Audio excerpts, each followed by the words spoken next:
Good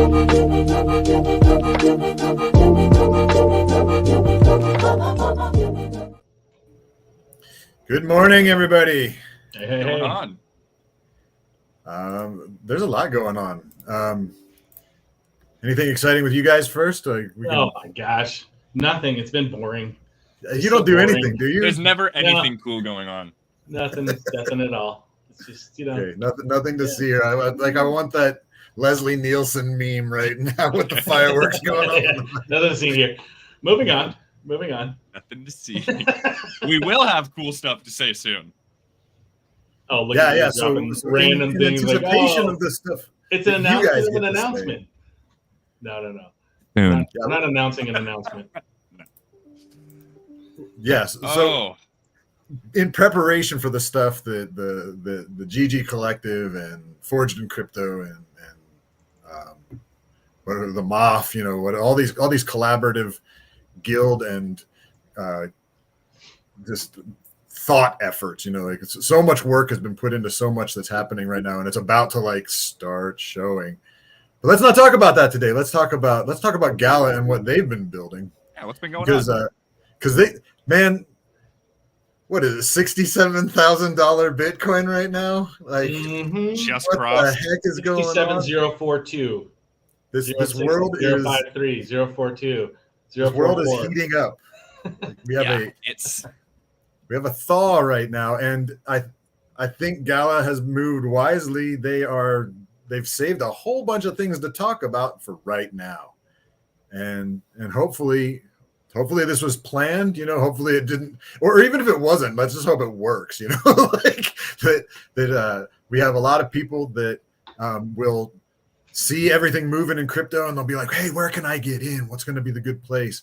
And then all this news coming from Gala. Right now, I mean, without talking about games right off the bat, Gala Swap, that came kind of out of nowhere to my mind. I'm sure that it took them a while to build it, and I'm sure some people knew about it for a while, but it kind of just slapped me in the face, because for the longest time I was convinced that we would never see anything like that until we got some sort of finance-minded third-party developer to get involved with it. But this, with it being just a simple order book, it prevents them from having to dip their hands into the banking concept. And I posted a little thing. I don't know if you can show that. There was a post that I pulled out of Discord. Yes. I was talking to Jehoshaphat, and he said, I was like, I hope they do this and get some other quality of life stuff. And he's like, this is definitely MVP. So we know that they just wanted to get it out and going and show us.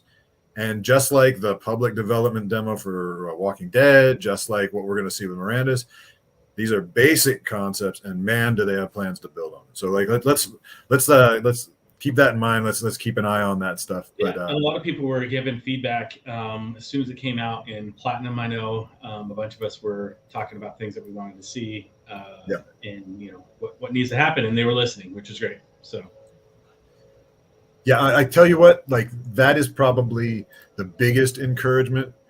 If any of these groups, any of these developers show that they're listening, that changes my attitude completely. I hope it works that way for you guys too. But it's such a weight when they're constantly either it's dead air or they're just saying no, we can't tell you anything.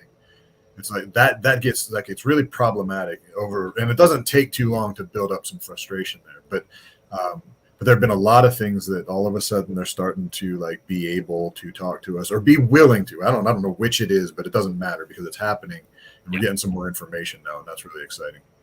But we usually don't talk about the other stuff. We talk about the games here, and I promised the people in gold that I wouldn't take forever getting around to this particular thing that I wanted to talk about. This might be alpha for most of you. Hey, Tiny. They had a Poker Go Play Discord AMA last week, and they let us know, and they didn't put an announcement out. They just kind of talked about it, and thankfully they put the recording up so I was able to catch it. But they're going to be getting rid of the sweepstakes tokenomics model, and they're going to be releasing their own token. There's going to be a poker token, and the model that they're moving to, you're not going to use the poker token at the tables. It's going to be something that you can buy chips with. That's the only thing they've been able to disclose at this point. You're going to be able to buy chips with it and probably other stuff. So the chip count stays the same at the table. Those chips are still just database items that aren't worth anything. It's just like fun poker.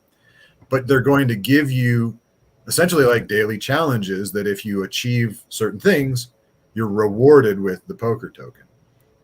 And then that poker token, again, they did say that it will be on Gala Chain. I don't know if they're going to have a bridge to ETH at first, but maybe. I don't know where the contract's going to be initially. They could only disclose so much. But what they did say is that we can expect a light paper probably tomorrow, so Tuesday, March 5th, and then the token should be going live on Friday. That like they're going to close out this last sweepstakes that we're already in the middle of, and that ends Thursday, and then the token launch is going to follow right on the heels of that. So that's all what is being planned. We hope that can go off without a hitch.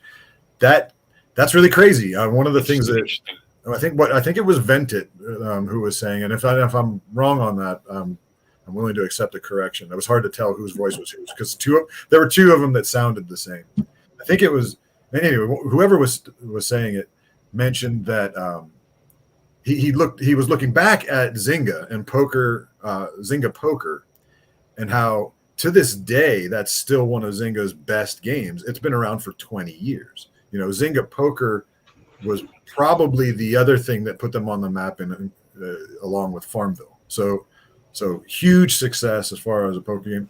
And casino games, one of the things they were citing is that casino games almost always tend to be the biggest games for a platform anyways.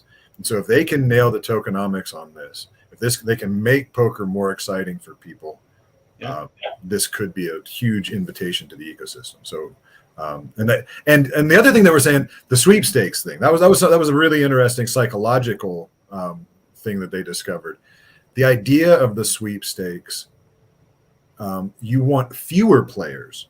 Like as far as if you're a player, you want fewer players.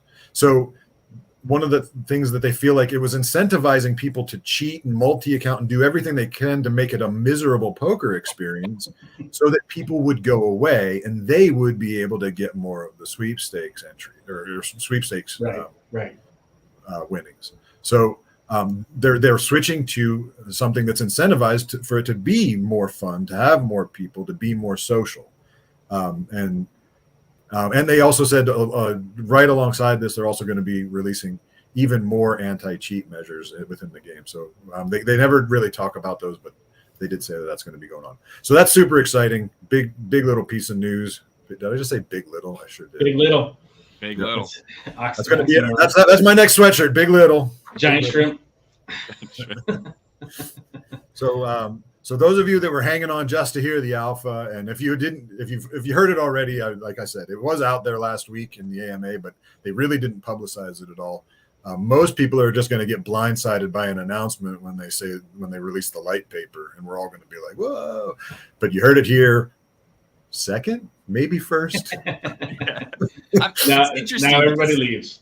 Yeah, but stick around because there's a little bit more alpha that you might have also heard, but a lot of people don't pay attention to the announcements. They don't dig through Discord, and that's what we do here. That's what we take the time to figure it out, and then just kind of pleasantly deliver it to you with great conversation, beautiful beards. My beard is pretty much gone, but it's hanging on. Baby face over here. Yeah, that's true. So moving on. Yeah, exactly. I do want to talk about the Common Ground World situation. They did have a town hall last week. We are still stagnating with the nodes to NFTs.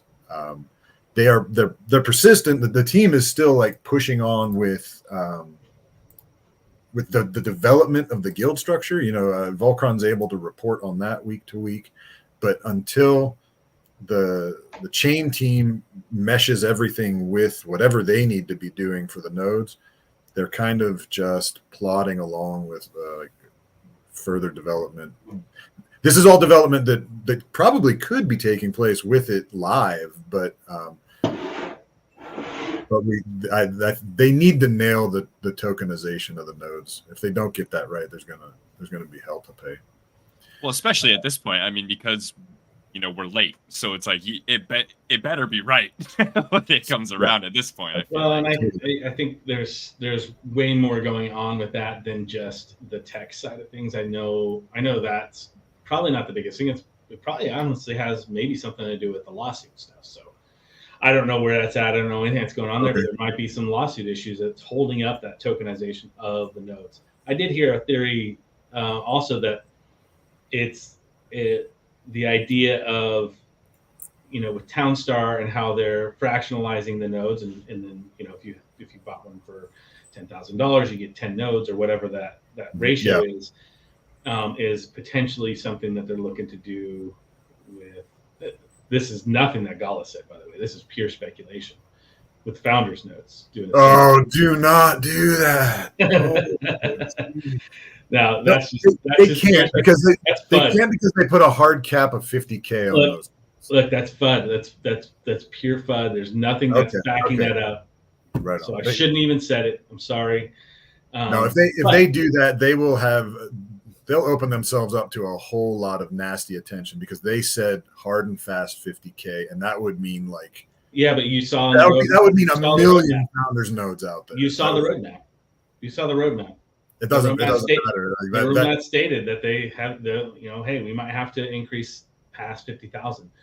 But point of purchase is what really matters in regards to that. And, maybe they make people whole, right? Maybe they say, oh, you bought yours at 50,000, so now you're going to get X amount of founders nodes for the price that you paid. If you bought early on, you only get X amount type of situation. So it kind of gives people the idea that it's fair potentially. Like if they did go down that route. Now, I would have to see the proposal for that right from the get-go. I would say heck no, even though I would not agree with that whatsoever. Even though Nerd Node would probably benefit greatly from that. That's true. I don't think that I would vote for that unless I could see the reasoning behind it making sense on the side of the node holders. But regardless, that's pure FUD and has nothing to do with games. So let's move on to something that does. Yeah, self-quasso, nice. Sorry. We had NFT Harbor announce a special discount for people that were holding the Cruel Fate card. That came out of the Miranda's. That was a Miranda's promo. Manny. I think Manny posted it. Yep. Yeah, he did. They have a neat little banner there too. You get 40% off Gala chain fees and 20% off of ETH fees. Now these are the fees associated with NFT Harbor. Don't be running to NFT Harbor thinking you're going to get 40% off of an NFT sale. But even so, like it's a savings on the fees, and that's a really cool perk that Rostakip was just willing to kind of partner with Miranda's for. Jason Hughes also posted his weekly. Oh, nice! Lots more promotions coming soon from Rostakip. Sounds great, man. Love what you're doing over there, dude. Keep it up. Jason Hughes listed his or put up his Friday tech announcement. He said that he spent a lot of last week working directly with the chain team to make sure that they can do everything that they want to do for these next tests. So we have the first test coming up, which is just supposed to be get as many people in to see if we can, how fast. It's not even if we can break it, it's how fast we can break it. They want to get 1,000 different moving characters in there between the deer and the players. That's going to be the initial test, and then the follow-up test is going to be the more persistent one that inevitably will come down for upgrades and everything like that. But it'll be a server that they keep running that we get to play on and harvest Materium from.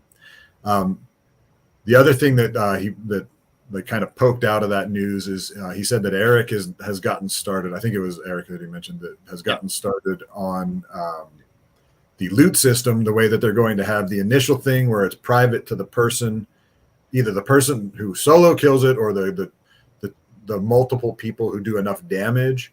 So there'll be the private opportunity to loot. And then after a certain period of time, anybody will be able to loot that body. And then after even more time, it'll just disappear, and if there's any loot left there, it'll just vanish. I like This was one of the biggest discussions over the weekend when we were there in Austin.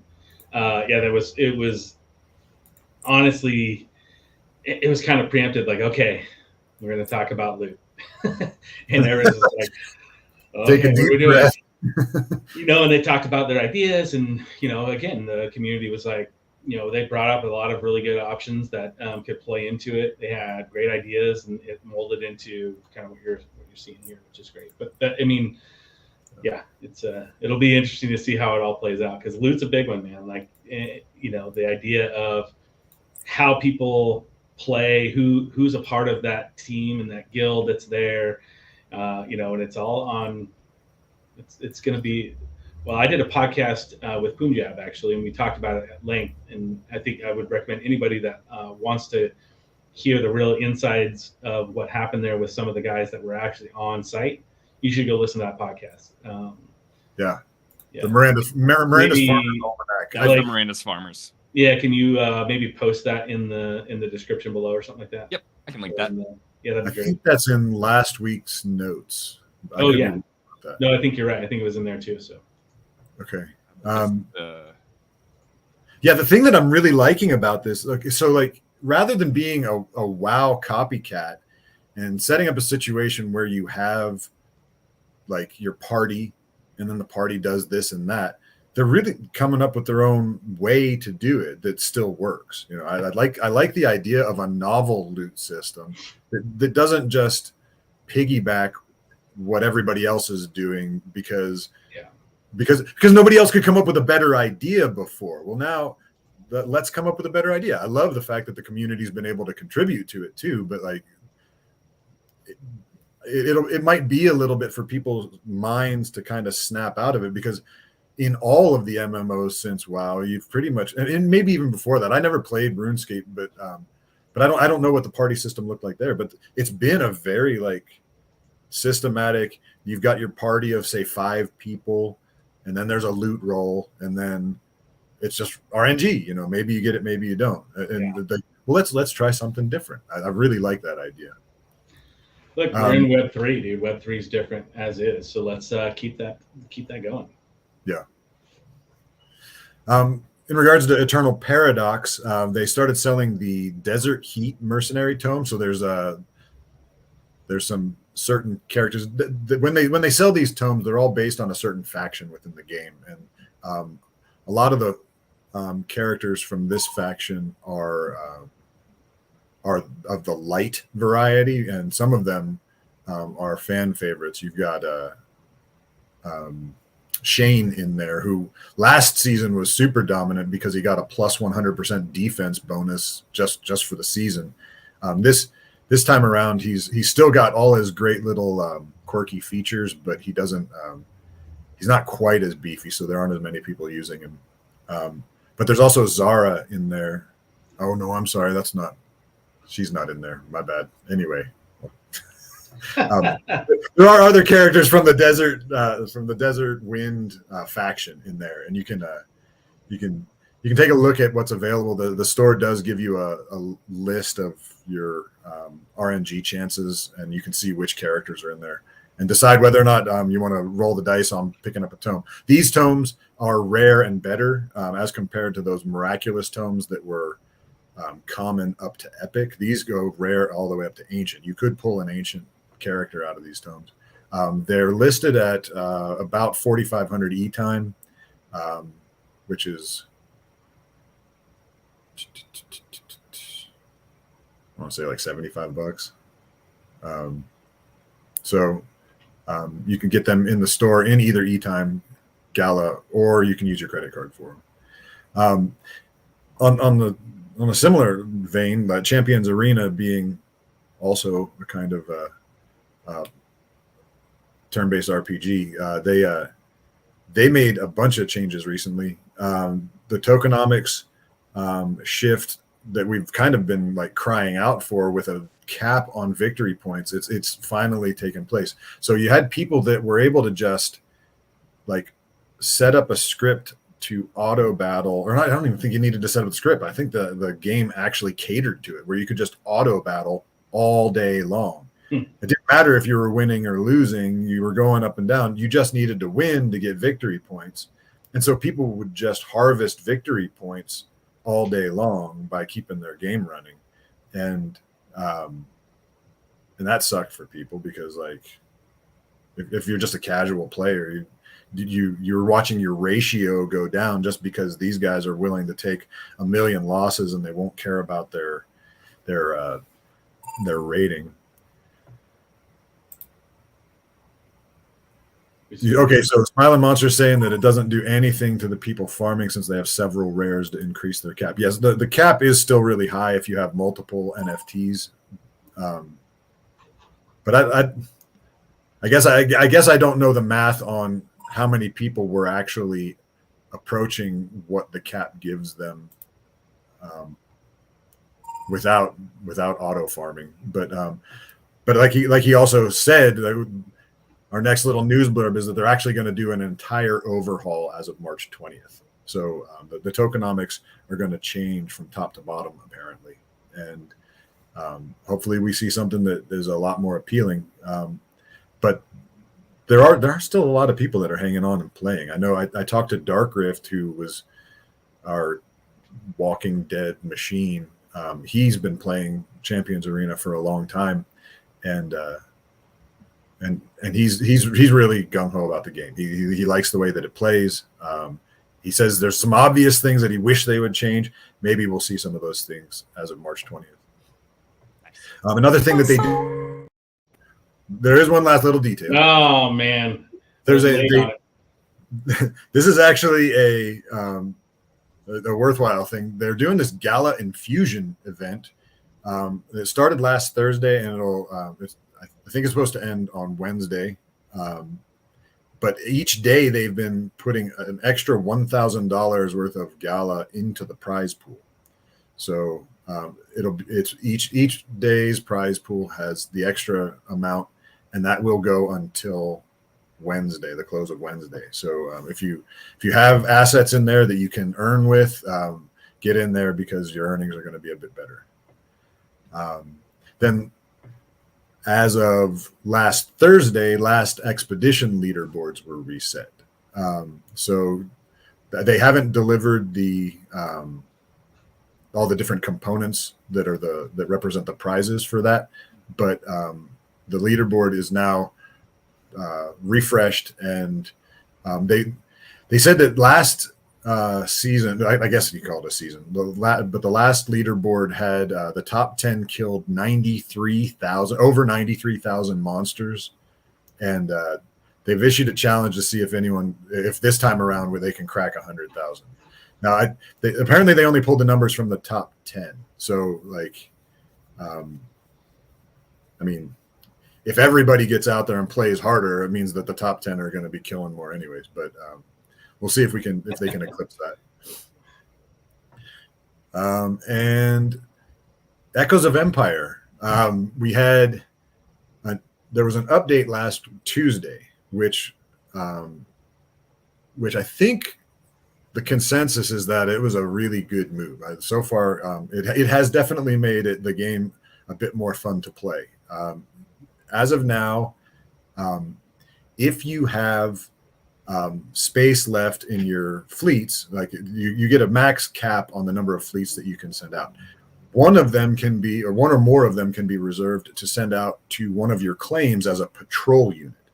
And then when someone comes to attack miners on your claims, not only do they attack the mining ship, but they attack it in conjunction with your patrol ships, which is it's a huge bonus for the people that are mining, because they no longer have to fear facing those ships alone. You know, one of the tactics to take down a mining ship is you just spam them with a bunch of irrelevant ships to chew away at some of their miner defenses, and then when they're weak enough, you send in one big massive ship to try and kind of coup de grace and end the whole situation.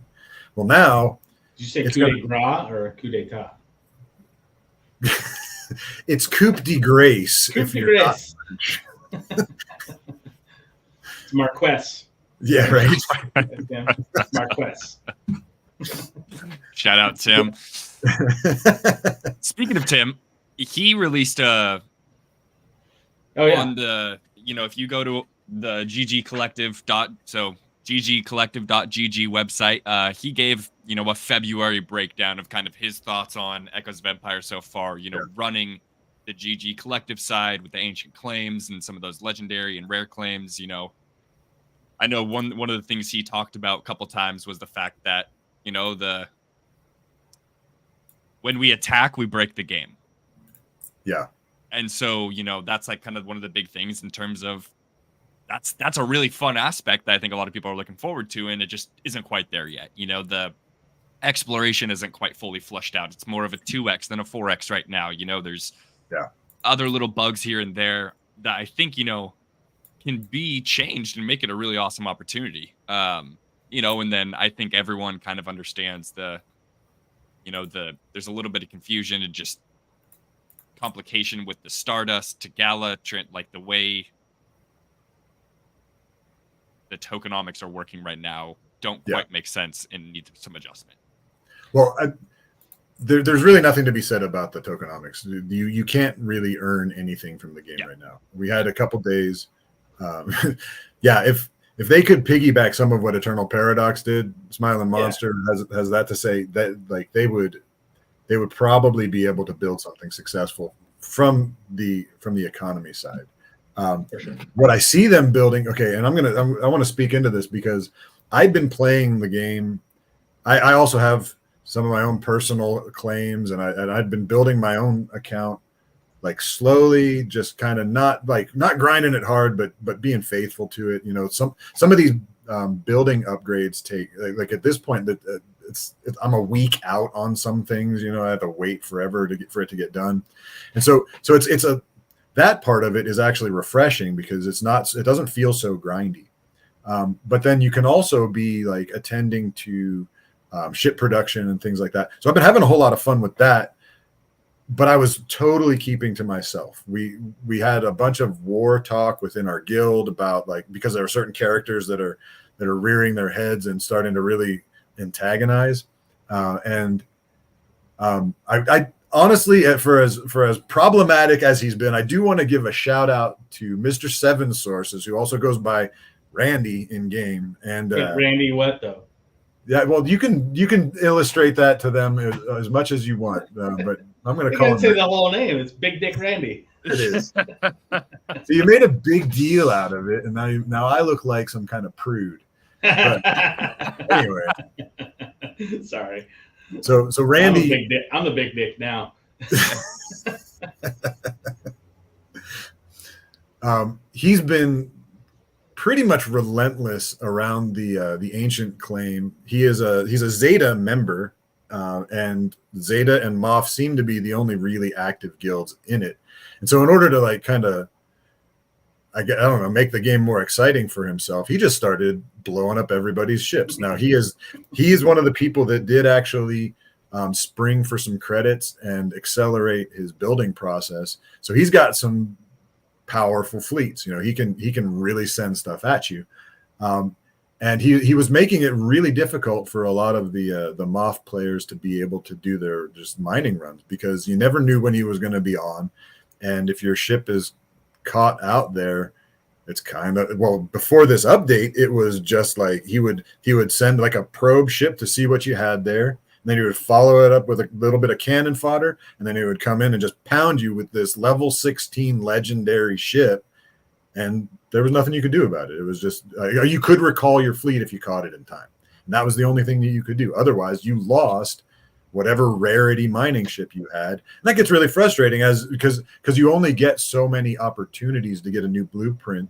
It's five quests per day. Maybe you get a legendary out of that, but not always. And so of all the time leading up, people are trying to collect these legendary blueprints, use these ships, gather a bunch of resources, and he's making it very difficult for them to do that because he's just wiping out their ships that they want to mine with.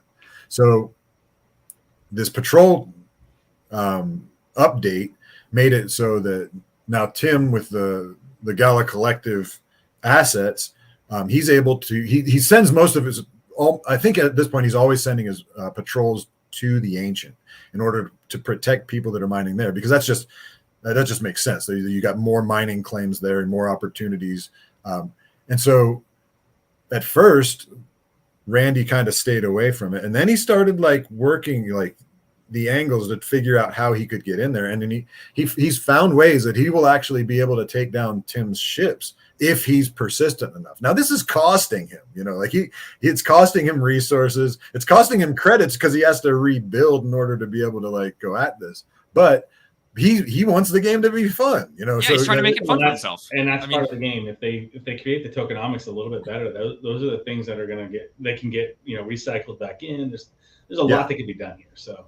And it should be frustrating when you get griefed by someone. I mean, I used to play like Ark Survival with my buddies, and like when we'd get griefed by someone coming in with like the gigas and stuff, I'm like, I'm not playing this game for a month because I'm so pissed off. Right? Like, I can't do that all again. And then a day later, I'm back on doing the same thing. So, but it's because I'm like, we got to go get him back. Like we got to track him down somehow and find him and take him out. And that's the fun stuff. That's the best part of the game. So. Well, to bring my personal story back into this, I've been completely like out of it. I was just farming, and then about a week ago, Randy found my claims, which are just a bit south of the ancient, and he started attacking my ships. I think to date he has gotten 6 of them, and thankfully he only got 6 of my weaker ships. I was a little bit more crafty with my higher level stuff. But he left himself open. He ended up mining on a claim also, and he left himself open to retaliation. I want to give a shout out to that guy, Jay, for the heads up, because he found him.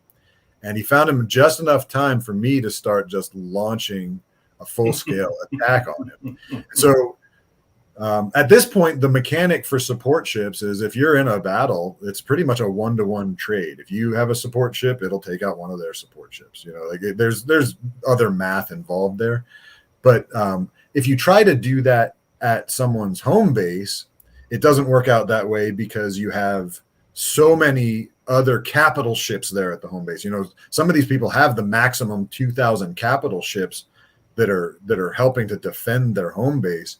And all of that firepower kind of aggregates and minimizes the damage that you can do with your ships coming in. But in this situation where you're using patrol ships, that's not as many ships. Yeah, there is some additive, maybe even geometric effect in regards to the math, but you can punch them a bunch harder. You can really hurt them if you send a sizable enough ship, and then also a support ship complement. And so we managed to take down 350,000 of his support ships. We never got his actual ships. He was his initial response to it. He only had 2 patrol ships out there. His initial response was to send more patrol ships, not realizing that he had triggered us and we were not going to back down. And so the more ships he sent, the more ships that gave us to blow up. And we just kept chewing through his defenses. He almost lost his 2 big legendary attack ships, but he pulled them out just in time.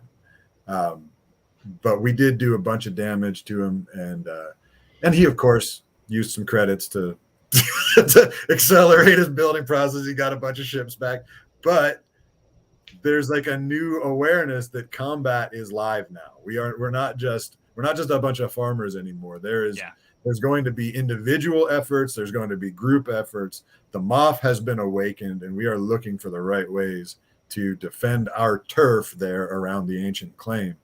And we have somebody who wants to like challenge us on that. So it's getting interesting there. There is some fun to be had. Again, please, I'm not at all addressing the tokenomics. If you want to get in there because you think the earnings might be something compelling, they're not.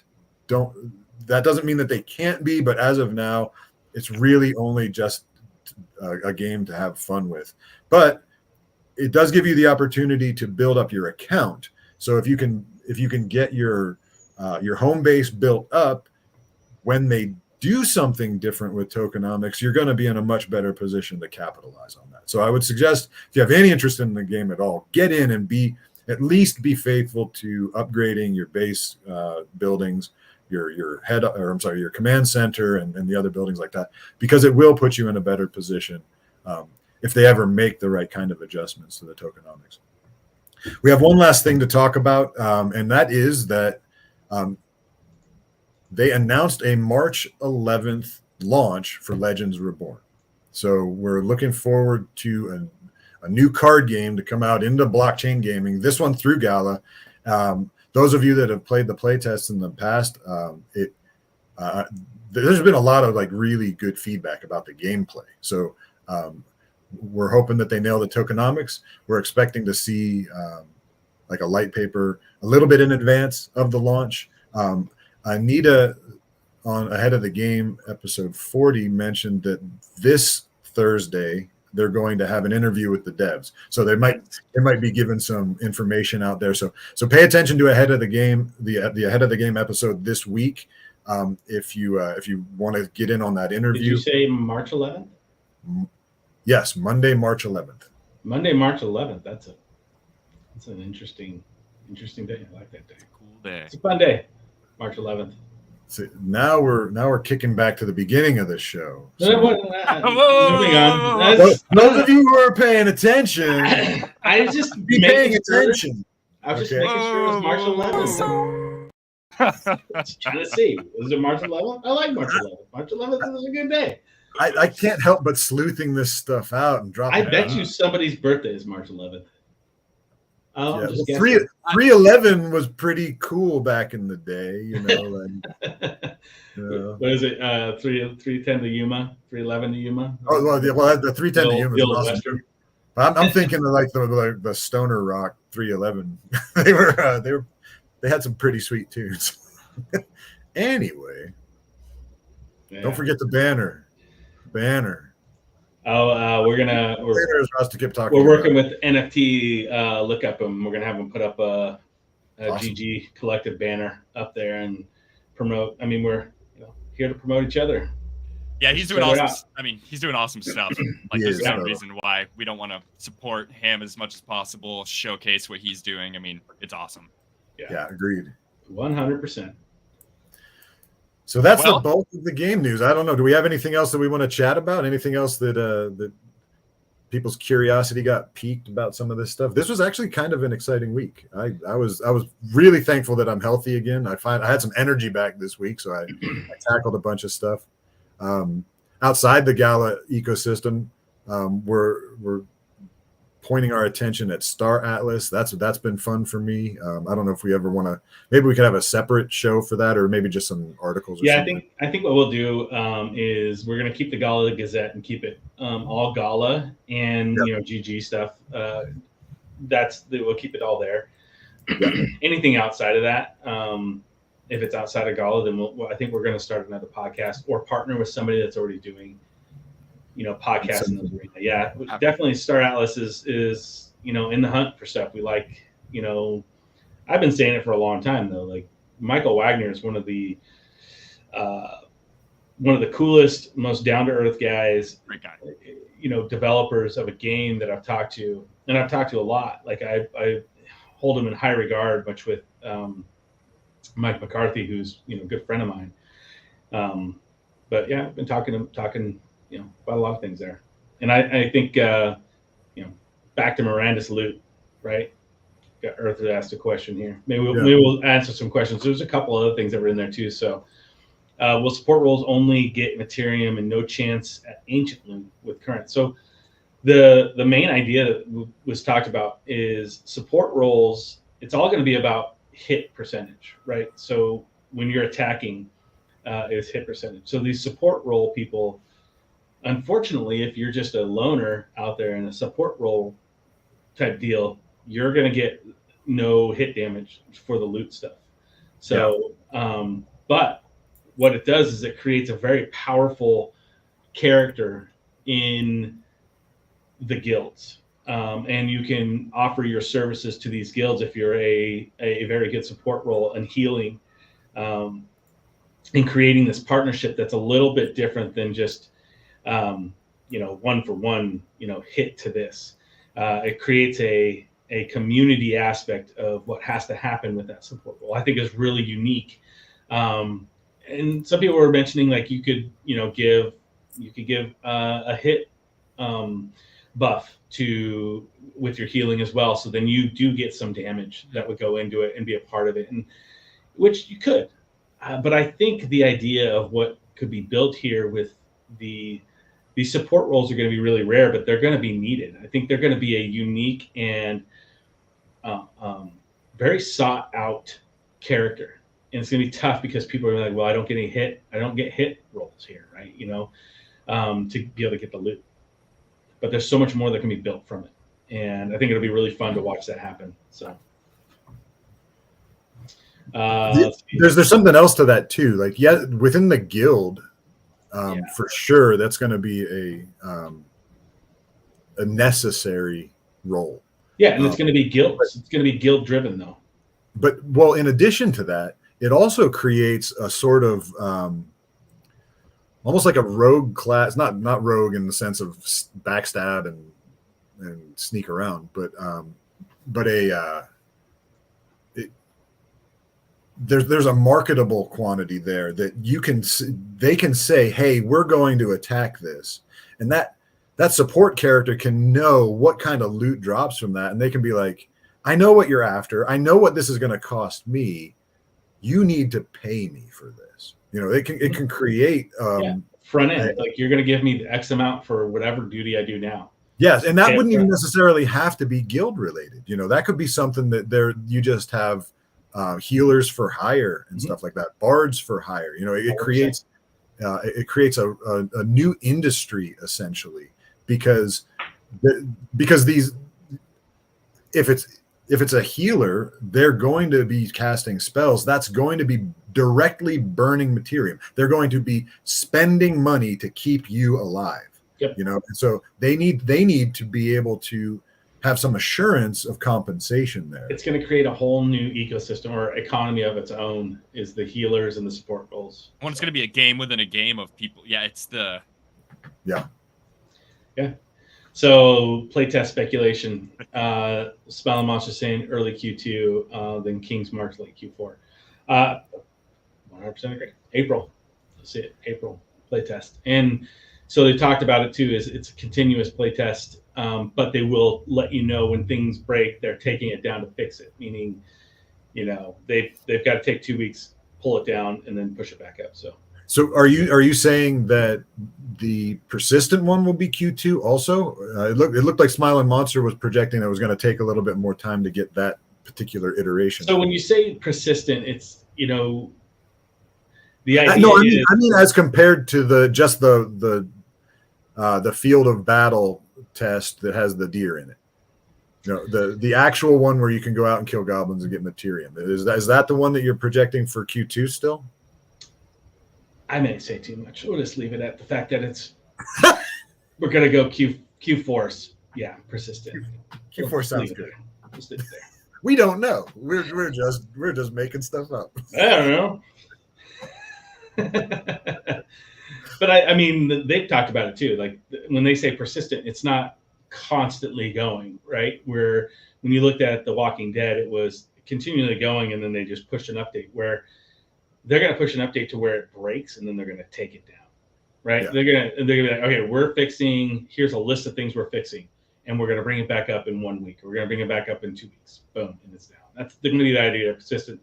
They're also talking about, seasons in quotations of, you're going to be able to, it's going to start out at like a week and then potentially move to a month. And their idea, hopefully at some point in time, it's just continuous all over. But that's a long time down the road, because you're talking about building a massive game with massive players to get to that point. So yeah, I recall that from the Fireside chat. They were touching on that they want to extend the duration of it time after time, but yeah exactly. But they can't. It's going to take time to build the infrastructure up to the point where it can handle that. So yeah, amazing games take a long time to make. Oh yeah, for sure. And yeah, deed testing is supposed to be Q4. The first one is they're going to have shops that you can go into that, you know, would at some point in time during Q4, people will drop their own shops, a forge or a tavern or whatever, that kind of stuff. So, but the first one is they have them all built in, but it's not going to be somebody else's deeds yet. That's not built on this one. So, yeah. Cool. Well, that brings us to about the 45-minute mark. Yeah, that was a good one. We had I was really happy we had this chat today, guys. We can do this again sometime. We should do it again. Yeah, we should do it again. Maybe next Monday at 10 a.m. Yeah, that sounds fantastic. I'll be there. When is somebody going to make us the elf gif where it says, he's coming, like, Santa's coming to town? It's like, Santa's coming. 10 a.m. 10 a.m. Santa's coming to town. But I want to say 10 a.m. Gala Gazette's coming to town. That's what I could honestly probably make that. I need somebody to make that so we can use that. I am not your guy. I am not an artist. I am I'm a wordsmith at best. You are a wordsmith. Well, all right, everybody. Yeah. Thanks for joining us, guys. Thanks, guys. We'll see you next time. We'll be back with more soon.